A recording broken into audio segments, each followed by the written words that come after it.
இன்றைக்கி பால் கொழுக்கட்டை எப்படி பண்ணலான்னு பார்க்கலாம். அதுக்கு தேவையான பொருட்கள் முதலில் என்னென்னு பார்த்துடலாம். இது வந்து இட்லி அரிசி 1/2 kg எடுத்திருக்கேன். இங்கே பாருங்கள், இட்லி அரிசி 1/2 kg எடுத்திருக்கேன். வெல்லம் 400 கிராம். இது காமுடி தேங்காய் துருவி எடுத்திருக்கேன். இது ஏலக்காய் தூள், சுக்குத்தூள், உப்பு தேவையான அளவு கொஞ்சம் எடுத்துக்கோங்க உப்பு. ஓகேவா? இதுதான் தேவையான பொருட்கள். அடுத்து வந்து மாவு புளியறதுக்கு இந்த இடியாப்பம் புளிவோம் இல்லையா, அதை எடுத்துக்கோங்க. இதில் வந்து நான் என்ன அச்சு எடுத்திருக்கேன்னா, இதே மாதிரி ஒரு ஹோல் இருக்கிற இந்த அச்சு எடுத்திருக்கேன். இது என்கிட்ட ரவுண்டு இல்லை, அதனால் ஸ்டார் அச்சு எடுத்திருக்கேன். உங்கள்கிட்ட ரவுண்டு இது இருந்தால் நீங்கள் அதை எடுத்துக்கோங்க. பட் ஒன்றே ஒன்று இருக்குது, ஹோல் மாதிரி எடுத்துக்கோங்க. ஓகேவா? இதுதான் தேவையான பொருட்கள். இப்போ எடுத்து என்ன பண்ணலான்னா, இட்லி அரிசி எடுத்து ஒரு 3 மணி நேரம் நல்லா ஊற வச்சுருங்க. 3 hours ஊறினோடனே அதை வந்து மிக்ஸி இல்லாட்டி கிரைண்டரில் வந்து நல்லா தண்ணி விடாமல் லைட்டாக தண்ணி தெளித்து ஃபுல்லாக அரைச்சிக்கோங்க நைஸாக. ஓகேவா? இது ஃபுல்லாக வந்து 3 மணி நேரம் ஊற வச்சுட்டு நைஸாக அரைச்சிக்கோங்க. இதுதான் வந்து மாவுக்கு வந்து நம்ம வந்து கொழுக்கட்டை புளியறதுக்கு வந்து இதுதான். ஓகேவா? ஸோ அதனால் இட்லி அரிசியை நல்லா வந்து 3 மணி நேரம் ஊற வச்சு தண்ணி விடாமல் லைட்டாக தெளித்து நைஸாக அரைச்சிக்கோங்க கெட்டியாக. இங்கே பாருங்கள், நம்ம அரிசி 3 மணி நேரம் ஊற வச்சு அரைச்சிட்டோம். இந்த மாதிரி நல்லா கெட்டியாக அரைச்சிக்கோங்க. இதை அரைக்கும் போது கொஞ்சோண்டு சால்ட்டு சேர்த்துக்கோங்க. லைட்டாக ஒரு பிஞ்சு சால்ட்டு சேர்த்து அரைச்சிங்கன்னா நல்லாயிருக்கும். ஓகேவா?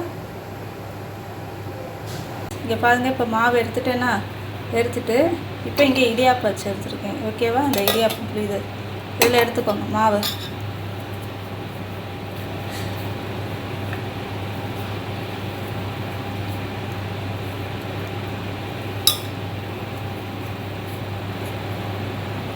எடுத்துட்டு மாவு நம்ம புளியணும். ஓகேவா?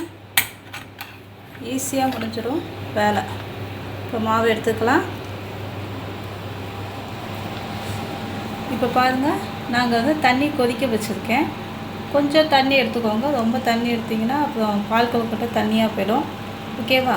இங்கே பாருங்கள், அந்த பாத்திரத்தில் நான் இது எடுத்து தண்ணி கொதிக்க விட்டுருக்கேன். அதே மாதிரி பாத்திரம் வந்து கொஞ்சம் அகலமான பாத்திரமாக எடுத்துக்கோங்க. ஓகேவா? இப்போ எப்படி புளியுதுன்னு பாருங்கள்.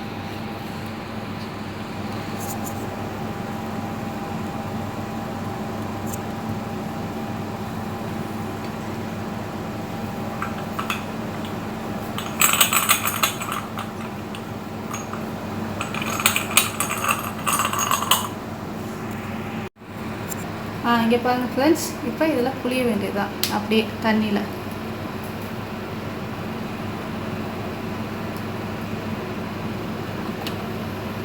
சூடாக தண்ணியை வச்சுட்டு ஃபுல்லாக கொதிக்க விட்டுட்டு அப்படியே புளிஞ்சு விட்ருங்க.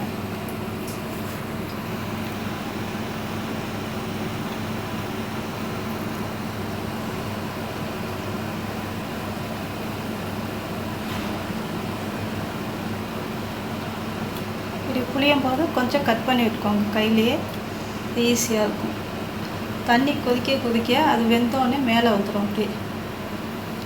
இப்படி புளிஞ்சு விட்ருங்க.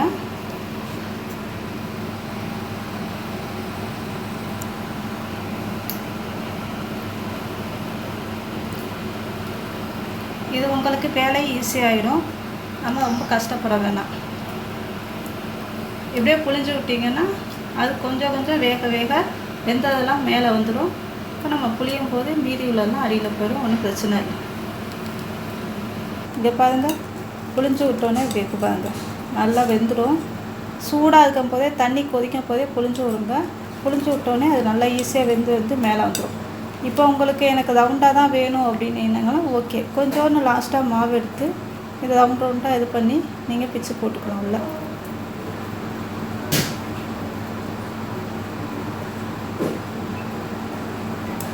ஆக்சுவலாக நம்ம கொஞ்சம் ஈஸியாக பால் கொழுக்கட்டை செய்யணுன்றனால தான் இடியாப்பம் இது அச்சில் வச்சு போடுறோம்.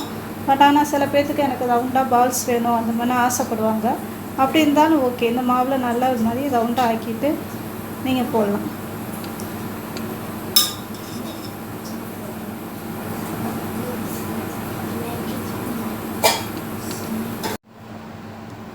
ஃப்ரெண்ட்ஸ், இங்கே பாருங்கள், இந்த மாதிரி ஸ்டேஜில் வந்து நம்ம புளிஞ்சு விட்டு எல்லாம் வெந்ததுக்கப்புறம் நம்ம வந்து வெல்லத்தை போட்டுடலாம்.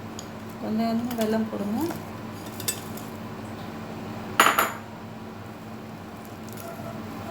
வெல்லம் போட்டு நல்லா மிக்ஸ் பண்ணலாம். வெல்லம் கொஞ்சம் கரையட்டும்.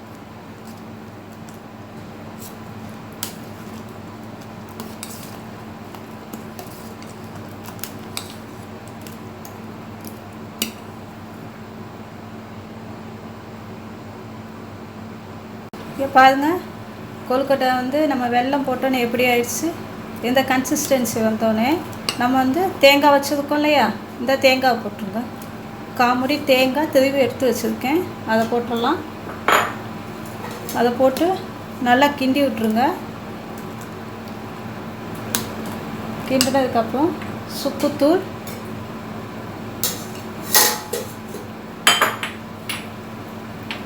ஏலக்காய் பொடி எல்லாம் போட்டு மிக்ஸ் பண்ணிக்கலாம். ஏலக்காய் போட்டிங்கன்னா பால் கொழுக்கட்டை மனமே தனி தான். அதனால் எந்த ஒரு ஸ்வீட் போட்டாலும் ஏலக்காய் போட்டுருங்க. ஏலக்காய் வந்து தூள் பண்ணிக்கோங்க. தூள் பண்ண மிக்ஸி ஜாரில் தூளை பண்ண முடியலன்னா அதோட கொஞ்சோண்டு சர்க்கரையை சேர்த்து தூள் பண்ணுங்கள். ஈஸியாக தூளாயிடும் ஏலக்காய். இப்போ லாஸ்ட்டாக நம்ம வந்து உப்பு சேர்க்கலாம். எப்போயுமே ஸ்வீட் பண்ண போது ஒரு கொஞ்சோண்டு உப்பு போட்டுக்கோங்க. ஏன்னா உப்பு போட்டிங்கன்னா அந்த ஸ்வீட்டை வந்து கொஞ்சம் இது பண்ணி கொடுக்கும், தூக்கலாக கொடுக்கும்பாங்க. ஸோ அதனால் எந்த ஒரு ஸ்வீட் பண்ணாலும் ஒரு பிஞ்ச் அளவாவது உப்பு சேர்த்துக்கோங்க. உப்பு சேர்த்து மிக்ஸ் பண்ணிக்கோங்க. இப்போ நம்ம எல்லாம் சேர்த்தாச்சு. எல்லாம் சேர்த்து மிக்ஸ் பண்ணி சும்மா ஒரு சிம்மில் வந்து அடுப்பை வந்து கொஞ்சம் ஸ்லோவாக வச்சு ஒரு 2 மினிட்ஸ் வச்சுருங்க. வச்சுட்டு மூடி வச்சிடலாம். எனக்கு இப்படி பால் கொழுக்கட்டை பண்ணி சூடாக சாப்பிட்டா பிடிக்காது. ஒரு 2 ஹவர்ஸாவது நான் வந்து வச்சுடுவேன். வச்சுட்டு கொஞ்சம் சூடெல்லாம் போனோடனே அதுக்கப்புறம் தான் சாப்பிடுவேன். ஏன்னா எனக்கு அப்போ சாப்பிட்டா தான் பிடிக்கும். நல்லா அதுவும் கொஞ்சம் வந்து வெல்லம்லாம் பாகி இறுகி நல்லா இருக்கும். உங்களுக்கு எப்படி பிடிக்கும்னு கமெண்ட் பண்ணுங்கள். இதுதான் ஃப்ரெண்ட்ஸ், பால் கொழுக்கட்டை ரெடி ஆயிடுச்சு. இங்கே பாருங்கள், சுவையான பால் கொழுக்கட்டை ரெடி ஆயிடுச்சு. இதில் பண்ணியிருக்கோம் இடியாப்பம் பிடிவோம்லே, அதில் வச்சு நம்ம பண்ணியிருக்கோம். ஈஸியாக பண்ணிடலாம், குயிக்காக பண்ணிடலாம். ஸோ அதனால் பால் கொழுக்கட்டை எப்போ வேணாலும் பண்ணிக்கலாம், கஷ்டம் கிடையாது.